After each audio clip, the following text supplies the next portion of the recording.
So this will be your topic on self-sabotage.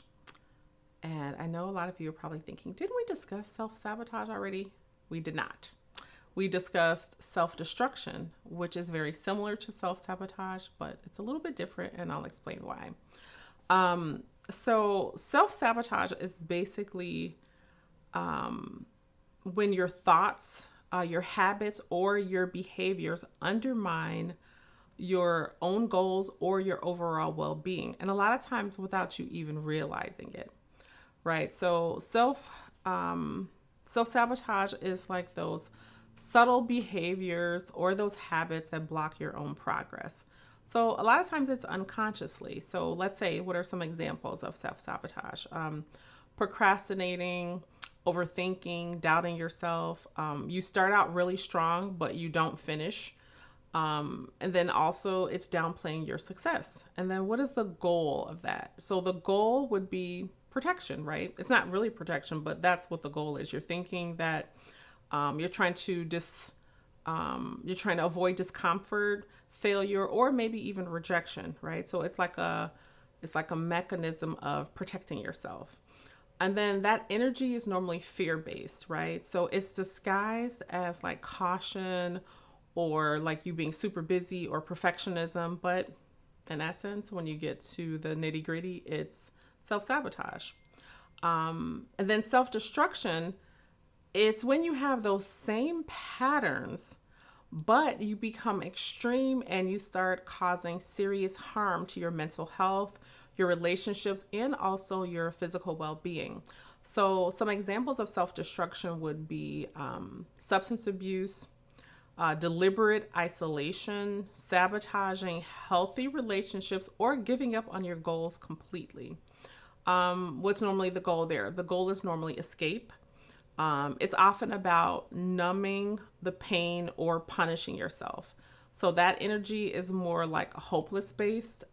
It's like a belief that you don't think that things will get better or that you don't deserve better. So, in essence, self sabotage sort of chips away at your growth, but self destruction like tears it down completely. All right, so for this video, I just want to ask you several questions to see if you think that you fit in that self sabotage bucket. So the first question is, do you overthink a lot instead of acting? All right, the second question is, where do you keep getting stuck and why? So like, where do you feel like what's making you just not try to, hit that next notch? So that's number two again. Number three is, do you quit when things get tough and just say, just forget it. That's just too difficult. Number four, what fear keeps showing up behind your habits that you have? All right. Number five, are you talking yourself out of things that you actually want? All right. Number six, do you let distractions replace what matters most in your life?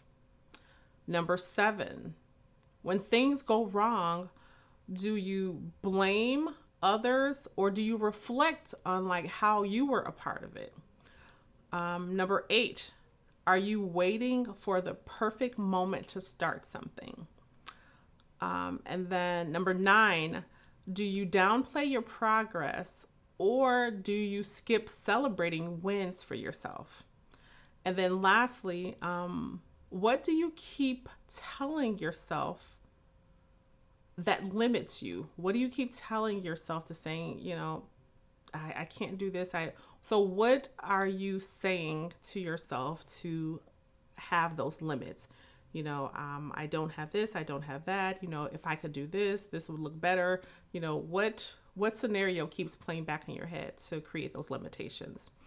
And then if you've answered yes to any of those, or you recognize that you have some self-sabotaging behaviors, and you're thinking, okay, how can I combat that? I have one word for you: effort.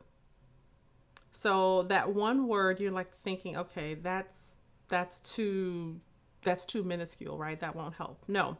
So that one word will look differently for different people, but the key is putting forth effort to notice where those are a problem, effort to pause, effort to do one thing differently that's different that you've done in the past, effort to believe that you're worth trying again. Because breaking self sabotage isn't about being perfect, it's about putting in consistent effort.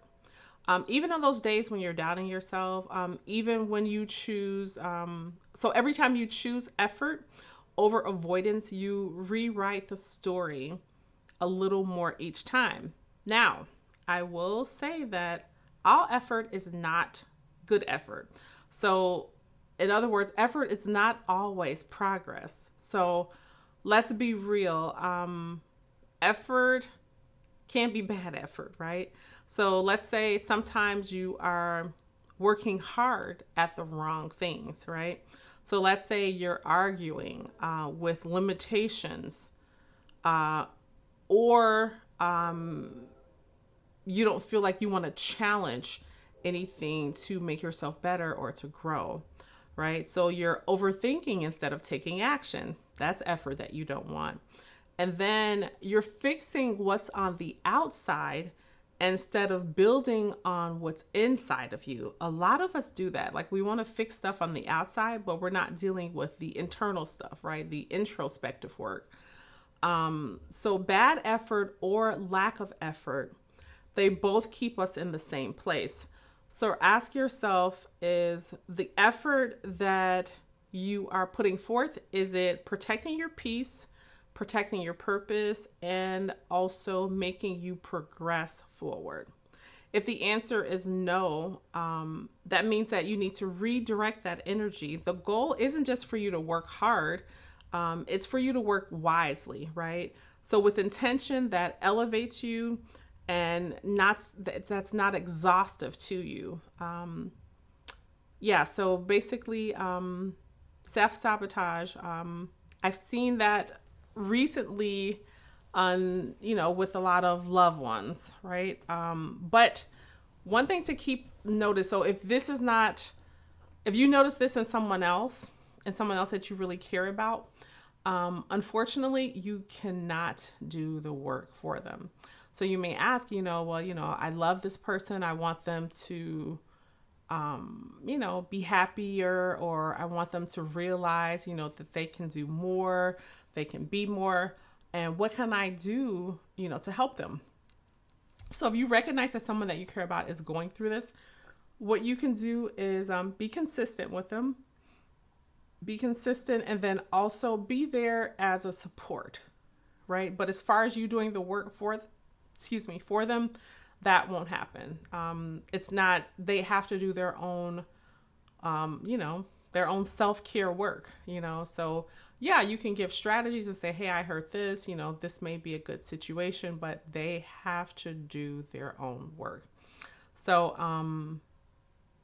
I hope this has been somewhat helpful for someone that thinks that they sort of repeat some behaviors that are not progressing them, and they they want to do better. You can, like I said, put forth good effort. And how can you tell that it's good effort? And then I'll leave with this. You can tell that it's good effort because if it makes you uncomfortable, to do it, it's probably going to be something that's going to be challenging you for the best. I know that sounds weird, but things that are like super, have you ever noticed like when you get in trouble, it's super easy to get in trouble. You can get in trouble very easily, but it's super hard to get out, right? You're like, man, I shouldn't have done this. Now it's going to take so much to undo everything positive that I did for that negative thing that just took a split second. So have you heard of that saying? You have to get comfortable with being uncomfortable. A lot of that uncomfortable work will leave surprising wins for you. So anyway, I hope this has spoken to someone that notices that they do have some self-sabotaging behaviors, and then that's a question that I do want to ask. If you do have a behavior that you deem to be sabotage, can you list what it is in like a couple words in the comment section? If you have something that you have deemed to be self-sabotaging behavior, list what it is in like 1 to 2 words in the comment section. So otherwise, I hope you have a great rest of your Wednesday and a great rest of your week. Take care and be well.